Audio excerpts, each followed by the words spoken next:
Hey folks, welcome back to Honey Money SG, and this is the next episode of Talking to Myself. And this time I'm going to talk about CPF, right? Topping up your CPF, which one to go for first? Voluntary contribution to Medisave or retirement sum top up to your special account? Now, firstly, let's talk about some of the similarities first, right? With regards to VCMA and RSTU. They will both share the same tax relief limit of $8,000 in 2022, as highlighted in my previous CPF video. And secondly, both of these top ups will be eligible for tax relief. What that means is that if you manage to top up your CPF before the year ends, then your yearly assessable income will have a similar deduction in the tax assessable income, and then if you apply the income tax rate bracket that you are in, then you will be able to subtract some income tax expense. Now then, let's talk about some of the differences, right? For a special account, there's actually very limited use before the age of 55, because if you look at the investment products that the FSA can offer, it's really very limited to a few of the safe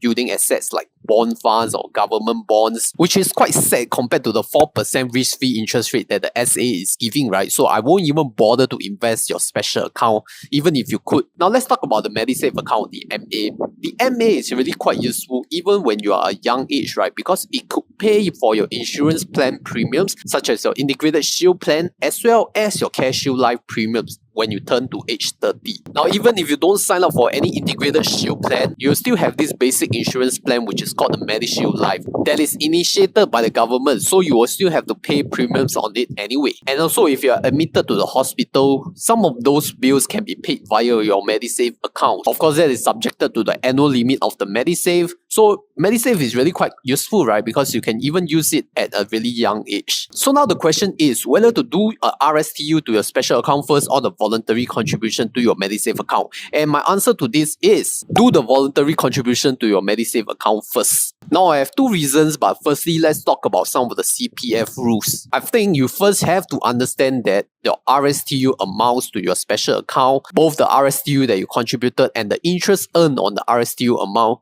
cannot be withdrawn even if you have achieved FRS at the age of 55. Now, this is all written in the CPF website, right? Because after age 55, all this amount will be reserved in a special account or retirement account. And even if you reach FRS, cannot be withdrawn. So what's the point of topping up so much then? So give an example, right? If you started at age 30 and you top up like $8,000 every year, maybe you top up for 10 years to gain like 80K in your special account. But you have to remember that apart from that 40K that is reserved in a special account, the other 40K also cannot be withdrawn. So what are you topping up for actually? Maybe some of you have heard of a 1M65 group and really want to pump up your special account as fast as possible. But sometimes there's something called too fast, too furious. So the reason why we want to do voluntary contribution to Medisave account first is as follows. Firstly, the limit of the basic healthcare sum, which is $66,000 for year 2022, is much lower than the FRS, right? So it will be easier to hit. So consider that as a smaller milestone to achieve first. Now, secondly, once your Medisave account has reached the basic healthcare sum, which is 66K this year, both you and your employer contributions to the CPF will be channeled from the MA to the SA. Because your Medisave account is at max, right? So all the funds that go into your MA cannot be increased anymore. So they will be channeled to your special account. And if your special account is at full retirement sum, then the Medisave account funds will be channeled to your ordinary account in this particular order. So I'll put this picture here for you to actually understand it better. So do you see that link here? Your Medisave account, when it has reached basic healthcare sum, can actually supercharge your special account and your ordinary account depending on which stage you are at. And don't forget, this supercharged amount, because it's contributed by both you and your employer and the associated interest, all these amounts can be withdrawn when you reach full retirement sum at age 55. So this is quite different from the special account, right? The special account, even if you top up so many times, you cannot withdraw it.